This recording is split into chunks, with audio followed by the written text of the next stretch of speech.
Kondisi dalam hidup kita cuma dua, sesuai harapan dan tidak sesuai dengan harapan. Kalau sesuai harapan hidup, Nabi mengucap alhamdulillahilladzi bi ni'matihi tatimmus shalihat. Assalamualaikum warahmatullahi wabarakatuh. Waalaikumsalam warahmatullahi wabarakatuh. Alhamdulillahilladzi anzala as-sakinata fi qulubil mu'minina liyazdadu imanan ma'a imanihim. Allahumma shalli ala sayyidina Muhammadin wa ala alihi wa sahbihi ajma'in. Subhanaka la ilma lana illa ma 'allamtana innaka antal 'alimul hakim. La haula wa la quwwata illa billahil 'aliyyil 'azim. Hadirin Bapak Ibu yang masalah subuh yang insyaallah dimuliakan oleh Allah Subhanahu wa taala. Semoga Allah yang Maha menyaksikan kita semua hari ini, di subuh hari ini Allah golongkan kita semua jadi golongan orang-orang yang hakul yakin hanya kepada Allah. Resep bahagia dalam hidup ini Bapak Ibu cuma satu, yakin kepada Allah. Semakin yakin, semakin enteng hidup ini. Semakin ragu, semakin kita resah dalam hidup ini. Alhamdulillah adalah bagian daripada pujian kita akan nikmat yang begitu banyak Allah titipkan kepada kita semua. Kata Aisyah, Nabi itu selalu mengucap alhamdulillah di setiap kondisi apapun. Di setiap kondisi apapun Nabi selalu mengucap alhamdulillah. Kondisi dalam hidup kita cuma dua, sesuai harapan dan tidak sesuai dengan harapan.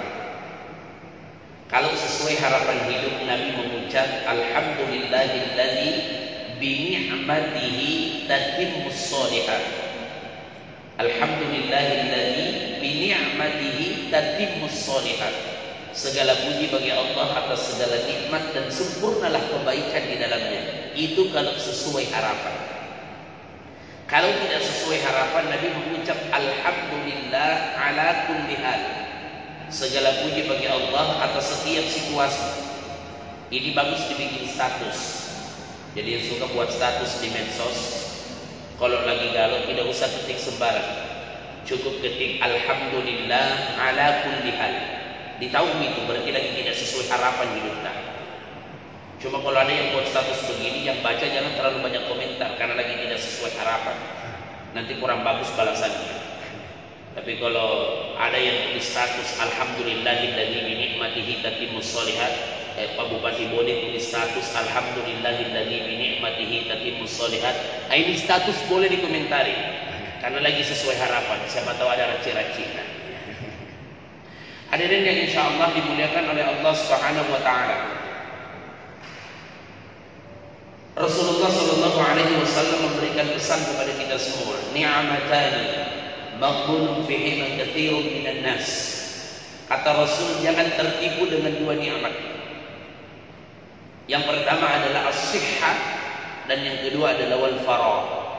Diberikan waktu yang luang oleh Allah lalu kita gunakan waktu itu dengan baik. Maka demi Allah setiap waktu yang kita lalui adalah menjadi waktu yang manfaat, menjadi ziyadatul khair. Apa yang kita lakukan dalam hidup ini menjadi kebaikan untuk diri ini dan untuk orang lain. Diawali kebaikan itu dari subuh hari. Masya Allah, bangun di subuh hari, mendoakan saudara kita dengan kebaikan. Sholat subuh berjamaah di masjid diawali dengan kebaikan dan seterusnya. Makanya orang-orang yang beruntung dalam Al-Quran, yang pertama adalah illal ladzina amanu.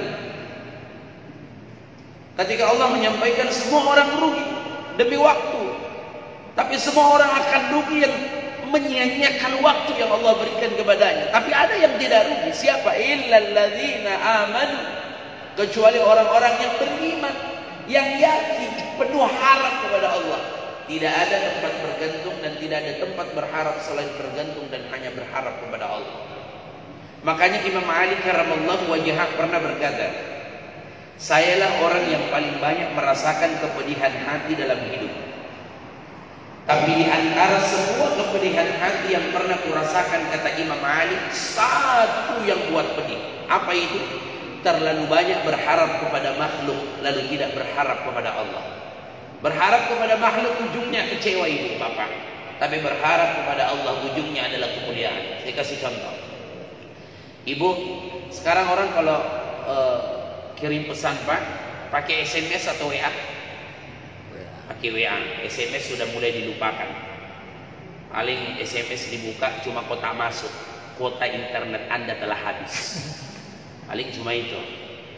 Kalau WA Anda bisa dusta. Kalau SMS, ada orang di SMS tidak dibalas SMS-nya, kita tidak tahu dia baca atau belum. Tapi kalau WA tidak bisa dusta, ada isyarat 2 tanda centang berarti sudah sampai. Berubah warna biru berarti sudah dibaca. 1 tanda centang berarti kan tidak aktif HP-nya. Kotak gambar jam sadar ibu habis kotata. Kalau kita WA suami, ibu WA suami, sudah 2 tanda centang berarti sudah sampai. Berubah warna biru berarti sudah dibaca. Keterangan di atas tertulis online, tapi tidak dibalas-balas ibu. Bagaimana perasaan? Kecewa, sakit. Kenapa ini bapaknya 3 jam nih online tidak balas-balas, dan lihat-lihat ini saja WA aku. Kata Imam Ali, wajar, karena kita berharap dibalas dari makhluk. Tapi kalau kita pasang prinsip tidak apa-apa tidak dibalas WA-nya, kan perintah Al-Quran, Iqra, bacalah, bukan balaslah. Ya, jadi yang penting dibaca, tidak mesti dibalas, karena memang perintahnya Iqra, bacalah, bukan balaslah. Jadi hadirin yang insya Allah dimuliakan oleh Allah Subhanahu wa Ta'ala. Jadi orang-orang yang beruntung adalah orang-orang yang yakin dan penuh harap kepada Allah, dan jadikan setiap waktu hidupnya itu menjadi waktu yang manfaat. Makanya yang kedua, orang yang beruntung dengan waktunya di dalam Al-Quran adalah wa'amilus sholihat. Wa'amilus sholihat. Bagaimana? Makanya ada orang yang bertanya kepada Rasulullah, man ahabbun nasi lillah, siapa orang yang paling dicintai oleh Allah? Nabi menjawab apa? Anfa'uhum linnas, orang yang paling dicintai itu adalah orang yang paling banyak manfaat dalam hidupnya. Makanya usahakan kita menjadi orang yang ziyadatul khair, pangkal kebaikan dalam hidup ini, punya manfaat untuk orang lain. Makanya manusia itu dibagi 5 tipe. Ada tipe manusia wajib, tipe manusia sunnah, mubah, makruh dan haram. Jadi tipe manusia wajib, sunnah, mubah, makruh, haram. Mana tipe manusia wajib?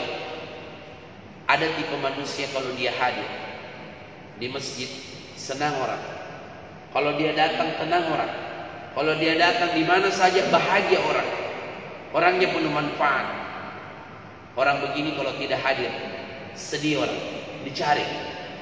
Ada tipe manusia sunnah, tidak lebih banyak manfaatnya daripada wajib. Mungkin dia tidak punya materi, tapi dia punya tenaga setiap kegiatan selalu hadir. Orang begini kalau tidak ada dicari juga.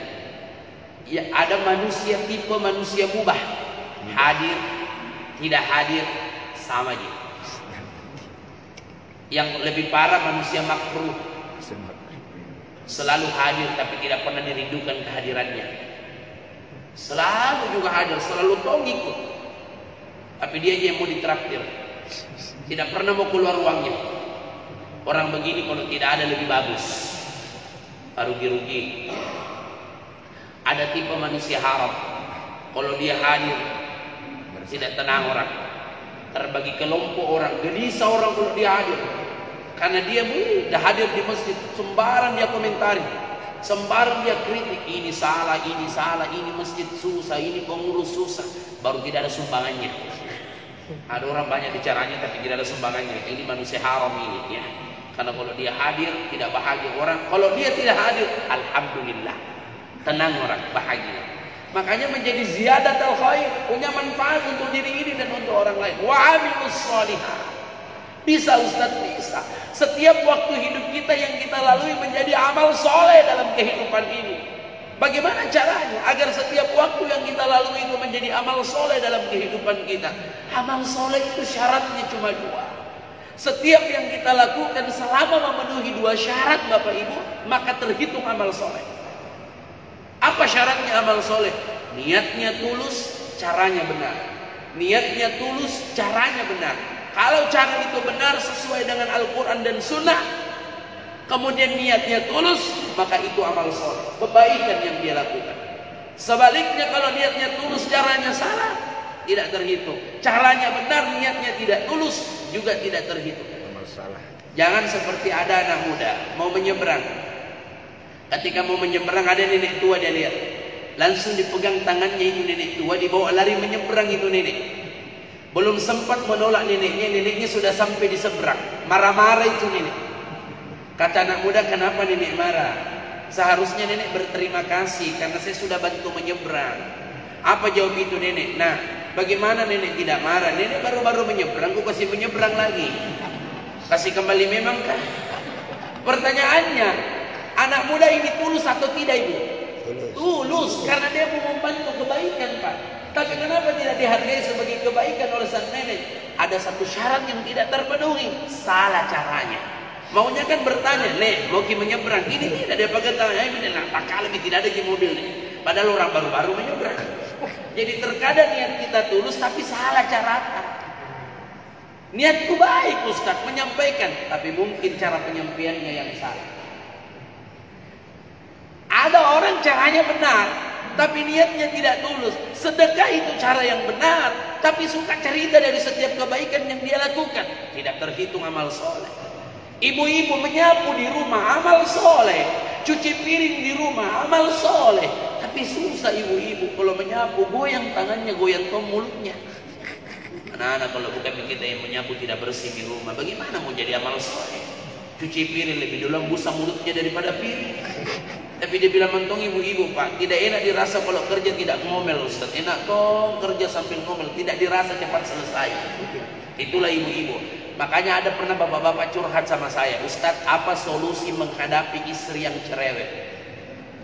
Saya bilang tidak usah cari solusinya Pak.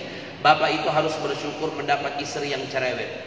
Kenapa Ustaz? Karena istri bapak berarti normal. Hasil penelitian menurut Dr. Aisyah Dahlan, perempuan itu harus mengeluarkan 20.000 kata per hari dan harus dihabisi.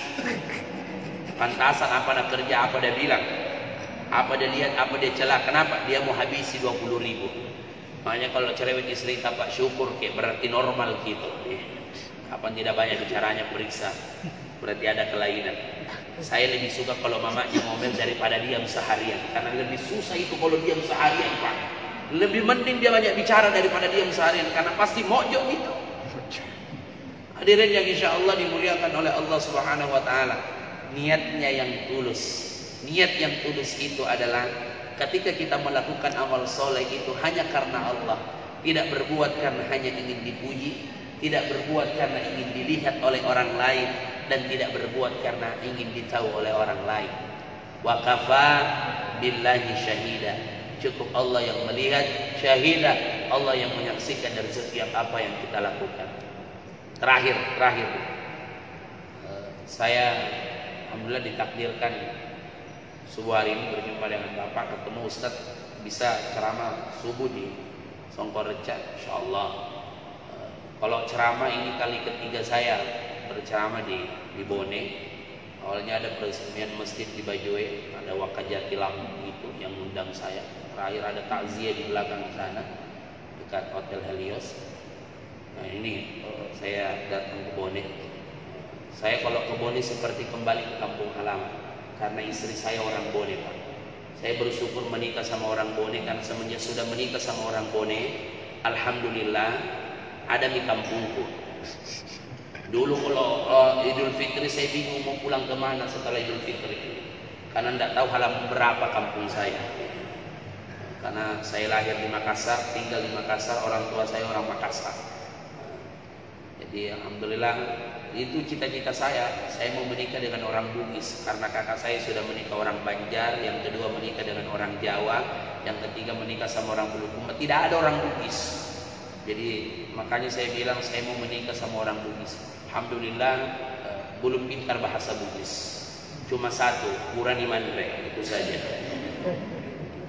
Hadirin yang insya Allah dimuliakan oleh Allah Subhanahu Wa Taala. Oleh karena itu hadirin, yang terakhir, watawassaw bil haq, watawassaw bis sunnah. Saling mengingatkan dalam kebaikan, dalam kesabaran. Ingat, sabar ini penting dalam kehidupan ini. Dan ingat, jangan selalu berpikir sabar itu harus hadir ketika kita di ujian susah. Tidak. Yang lebih berat ujiannya itu adalah ketika ibadah. Kalau sholat, contoh, sholat itu adalah meraih rahmat dan kasih sayang Allah, maka berat ujiannya. Pasti. Apakah sholat harus menghadirkan sabar? Harus. Kalau ada orang sholat tidak menghadirkan sabar, hancur sholatnya. Inilah sholat yang tidak ada tumaninanya. Hancur. Kenapa? Sabar itu bukan diam, tapi mengendalikan diri. Sehingga yang kita lakukan itu konsisten.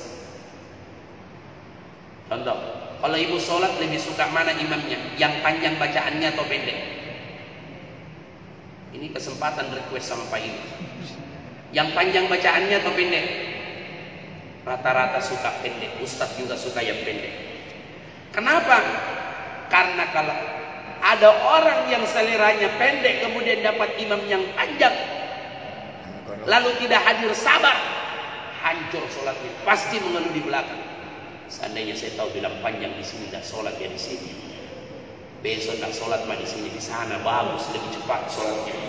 Itu kalau tidak sabar. Tapi kalau dia sabar, dia nikmati. Sabar. Biar bagaimana panjangnya, pasti sebentar ruku. Nikmati saja. Hikmahnya apa? Karena kita disuruh menyimak bacaan Quran yang panjang. Karena itu jadi pahala lagi. Amal soleh menyimak bacaan Quran yang panjang. Kalau tidak sabar, Allah. Makanya ada yang pernah bilang, Ustaz, bukankah sholat itu pengertiannya doa? Iya, setiap gerakan sholat itu mengandung doa. Betul. Tapi kenapa doa kami tidak diijabah? Bukan tidak diijabah, memang doanya tidak nyampai. Kenapa tidak nyampai? Karena ibu minta terlalu lancar, akhirnya malaikat tidak catat.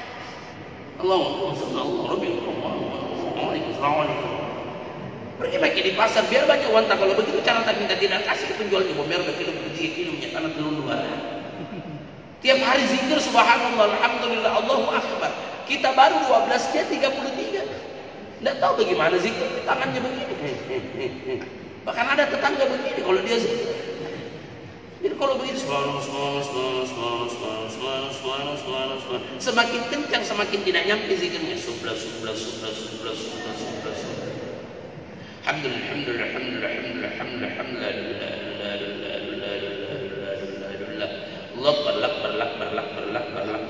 Semakin kencang semakin tidak jelas permintaannya kepada Allah. Jadi butuh sabar. Sedekah butuh sabar. Ibu bapak sedekah butuh sabar, butuh sabar. Kalau lewat kota amal di depan kita, di kantong cuma 2 lembar 120.000, di situ ujian. Mana yang ditarik? 20.000. Jujur di sini jemaahnya. Kalau 3 lembar 125.000 yang ditarik yang mana? 5.000. Seandainya ada 2.000 yang ditarik. Ketika lewat kota amal, seharusnya bagaimana? Tekniknya stop, tarik yang paling besar di kantong. 2.000 dengan 5.000, 5.000, 5.000 dengan 10.000, 10.000, 10.000 dengan 20, tarik masukkan kantong. Bismillah, dijamin menyesal. Menyesal kalau tahu pahala sedekah yang banyak itu luar biasa. Karena kata Nabi, kullu mri'in tahta zilli sadaqah. Nanti di yaumil akhir tidak ada lagi naungan, tapi nanti ada orang yang bernaung tahta zilli sadaqah, bernaung di bawah sedekahnya masing-masing. Semoga sedekah ini yang kita keluarkan insyaallah menjadi naungan di yaumil akhir. Amin ya rabbal alamin. Oleh karena itu hadirin insyaallah dimuliakan oleh Allah. Wal fara, kata Nabi, jangan sia-siakan waktu yang Allah berikan kepada kita.